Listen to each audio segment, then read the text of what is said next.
بسم اللہ الرحمن الرحیم نحمده ونصلی علی رسولہ الکریم۔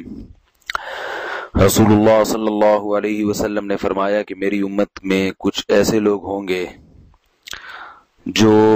نرم نرم بستروں پر بھی اللہ کو یاد کریں گے اور اللہ کے ذکر سے غافل نہیں ہوں گے۔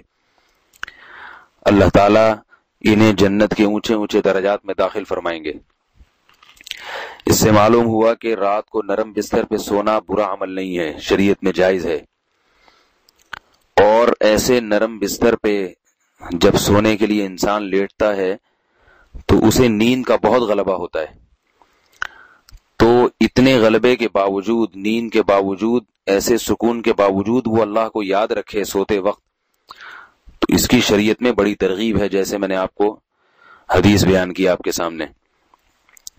وہ ذکر کیا جائے سونے کے وقت جب انسان اللہ کو یاد کرے تو کس طرح سے یاد کرے، آپ صلی اللہ علیہ وسلم نے اس کا بھی طریقہ بتایا ہے۔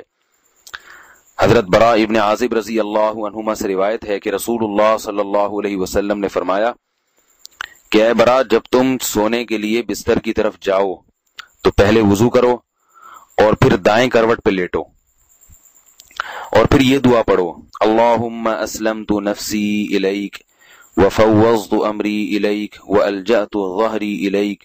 رغبتا ورہبتا الیک لا ملجأ ولا منجا منک الا الیک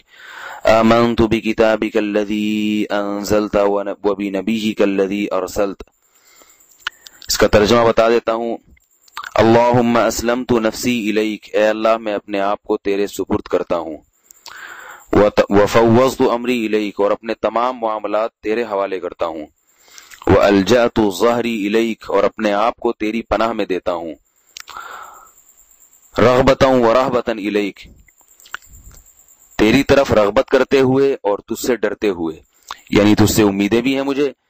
اور تیرے عذاب کا خوف بھی ہے۔ لا ملجأ ولا منجا منک الا إِلَيْكَ، کوئی بھاگنے کا راستہ، کوئی پناہ گاہ، کوئی نجات کا راستہ نہیں ہے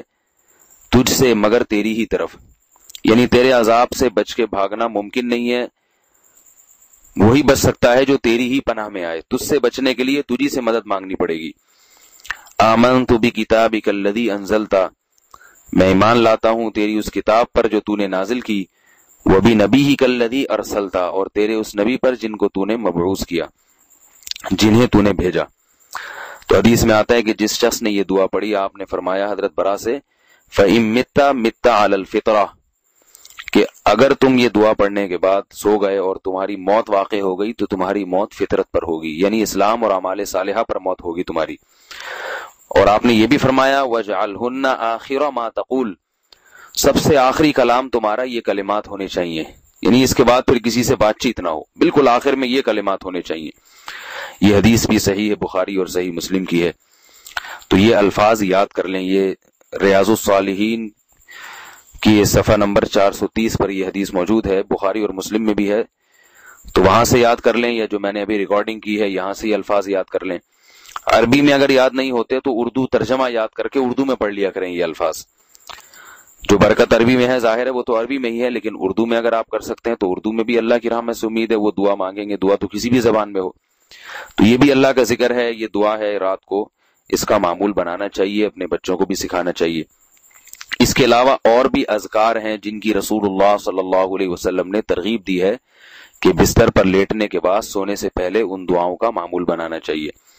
حدیث میں آتا ہے رسول اللہ صلی اللہ علیہ وسلم نے ارشاد فرمایا من قرأ بالآیتین من آخر سورۃ البقرۃ فی لیلۃ کفتاہ، جس شخص نے سورہ بقرہ کی آخری آیات پڑھی رات میں تو یہ دونوں آیات اس کو کافی ہو جائیں گی، یعنی رات کے ہر قسم کے شر سے اس کو بچانے کے لیے یہ دونوں آیات کافی ہو جائیں گی۔ تو سورہ بقرہ کی آخری آیات بھی یاد کر لینی چاہیے، رات کو بستر پہ لیٹنے کے بعد ان کی بھی تلاوت کرنی چاہیے۔ ایک اور حدیث میں ہے آیت الکرسی بھی رات کو پڑھنی چاہیے۔ رسول اللہ صلی اللہ علیہ وسلم نے ارشاد فرمایا جس شخص نے رات کو آیت الکرسی کی تلاوت کی تو اللہ تعالیٰ پوری رات شیطان سے اس کی حفاظت کرتے ہیں، جن شیطان سے اس کی حفاظت رہتی ہے۔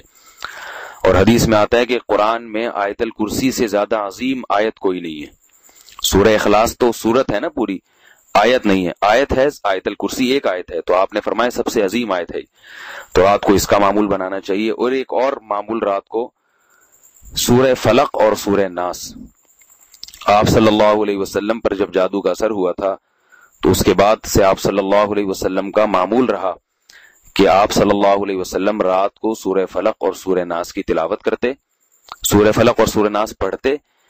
اور اپنے ہاتھ پہ پھونک مار کے ہاتھ کو پورے جسم پہ، جہاں تک آرام سے ہاتھ پہنچتا ہے، آپ صلی اللہ علیہ وسلم ہاتھ کو اپنے جسم پہ پھیر لیتے تھے۔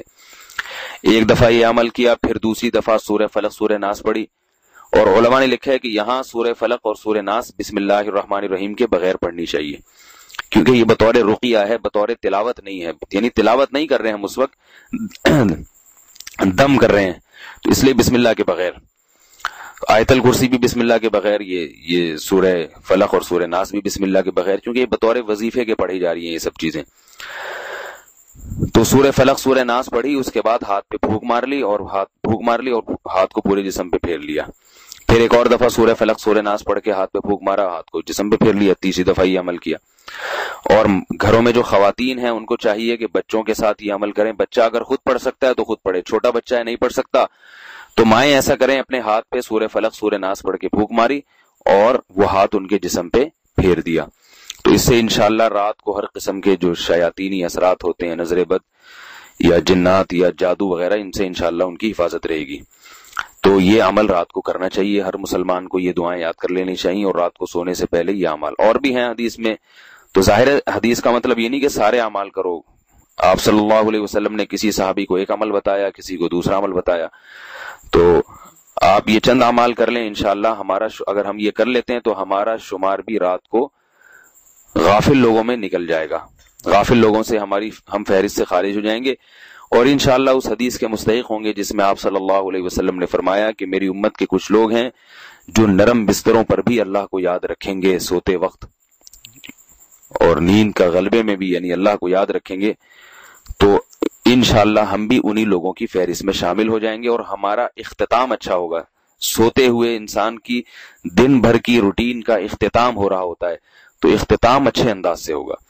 اللہ تعالیٰ۔ اچھا، یہاں ایک اور بات ہے کہ جو حدیث میں دائیں کروٹ پہ، حدیث میں آتا ہے آپ صلی اللہ علیہ وسلم جب سونے کے لیے لیٹتے تو اپنے دائیں ہاتھ کو رخسار کے نیچے رکھتے اور دائیں کروٹ پہ لیٹتے، تو یہ بہت اچھی سونے کی ایک مہذب کنڈیشن ہے سونے کی، کہ انسان اپنے رخسار کو دائیں ہاتھ کو اپنے رخسار کے نیچے رکھے اور دائیں کروٹ پہ لیٹے۔ لیکن اب بعض لوگ یہ سوال کرتے ہیں کہ بھئی یہ تو بہت مشکل ہے ساری رات اس طرح، تو یاد رکھیں اس سے مراد ساری رات نہیں ہے، سونے کی ابتدا ایسے ہونی چاہیے، آپ دائیں کروٹ پہ لیٹیں، اور آپ صلی اللہ علیہ وسلم کا جو عمل تھا کہ رخسار کو اپنے دائیں ہاتھ کو دائیں رخسار کے نیچے رکھنا،